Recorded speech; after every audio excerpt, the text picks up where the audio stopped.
कि आर्टिकल 16 का 4C जिसमें बात की गई है, इक्वल अपॉर्चुनिटी की बात की गई है। उस आर्टिकल के अंतर्गत ये बताया गया है कि किसी भी तबके का हो, उसको पूरा हक है अपनी अपॉर्चुनिटी का, उसको पूरा हक है जो भी उसे चाहिए वहाँ तक पहुँचने का। जैसे कि मेरा एक ये है कि हम यहाँ पे सबसे ज़्यादा जो विरोध में देख रहे हैं इस गाइडलाइंस के अंतर्गत कि यहाँ पे मेंशन कर दिया गया है, कुछ तबके को मेंशन कर दिया गया है, जैसे SC, ST, OBC, EWS, कुछ कैटेगरीज़ को मेंशन कर दिया गया है। इसीलिए सबको लग रहा है, इसीलिए विरोध का स्तर कुछ और उच्चतम होता जा रहा है। लेकिन मैं ये कहना चाहूँगी कि किसी भी तबके को मेंशन करना, आइडेंटिफाई करने का मतलब ये नहीं है कि दूसरे तबके का उत्पीड़न किया जा रहा है, क्योंकि वहाँ 50% रिजर्वेशन की बात की गई है, बल्कि 50% तो खाली है।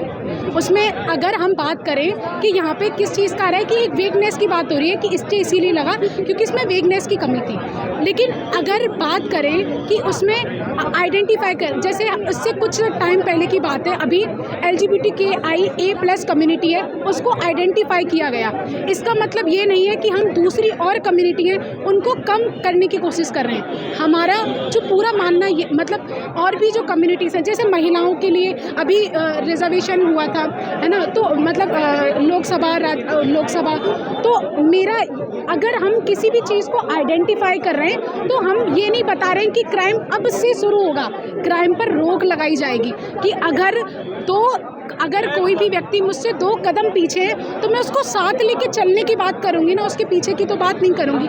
क्योंकि UGC गाइडलाइंस जो 2012 की गाइडलाइंस थी उनको रेगुलेट करने की बात की गई, तो इसमें विरोध का स्तर इतना ज़्यादा तीव्र हो गया जिसमें समझ में ही नहीं आया कि आखिरकार बात इतना तीव्र होने की ज़रूरत थी। क्या कहा गया कि इसमें OBC को क्यों शामिल किया गया, इसका मिसयूज होगा, जो झूठा आरोप लगाएगा उसके खिलाफ शिकायत का प्रावधान खत्म कर दिया गया।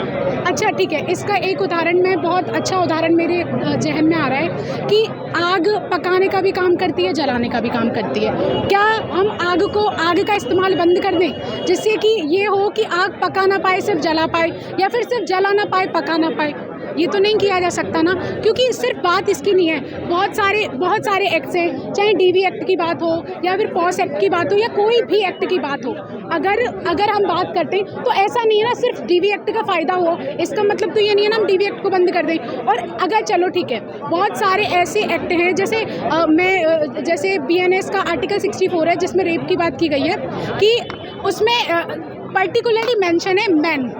जो क्या हम ये कहेंगे कि आजकल जो उत्पीड़न हो रहे हैं उसमें से वो नाम हटा दिया जाए? जैसे DV एक्ट में पर्टिकुलरली बहुत सारे ऐसा बताया जा रहा है कि अभी उसका मिसयूज़ हो रहा है, बहुत हद तक मिसयूज़ हो रहा है। क्या DV एक्ट को क्या DV एक्ट को प्रोहिबिट करना गलत होगा? नहीं, यही तो हमारे हक की बात है।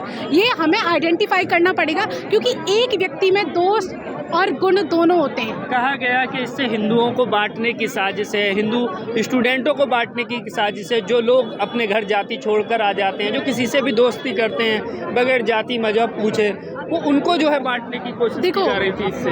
देखो, मेरी कास्ट को आप नहीं जानते ना, मुझे ये है कि मैं चिल्ला के कहूँ मैं इस कम्युनिटी की हूँ।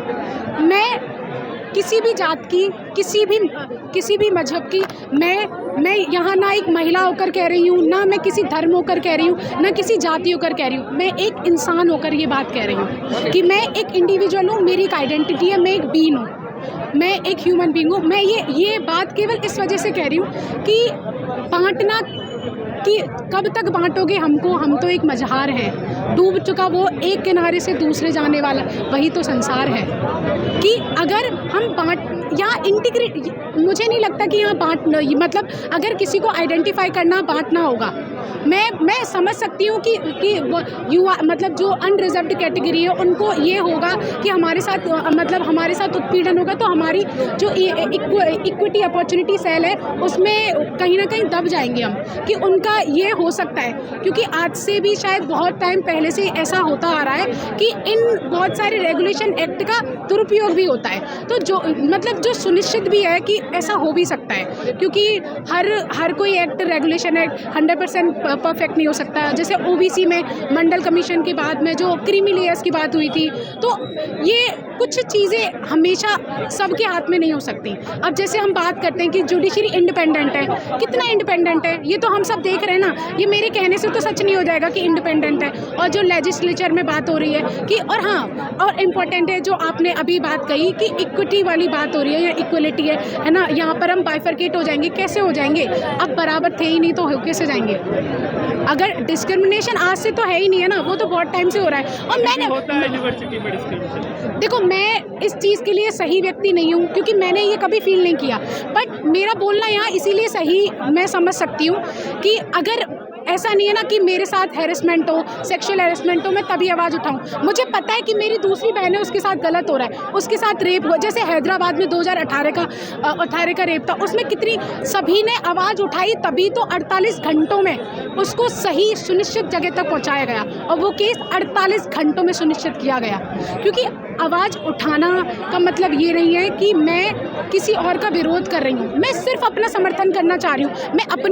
मैं अगर जैसे कि एक बहुत अच्छा, अगर किसी की भी साथ, महिलाओं के साथ या फिर EWS PWD किसी भी कैटेगरी के साथ कुछ भी गलत होता है, अगर वो अपने समर्थन में आवाज़ नहीं उठा पा रहे हैं तो उसमें उनकी गलतफहमी है।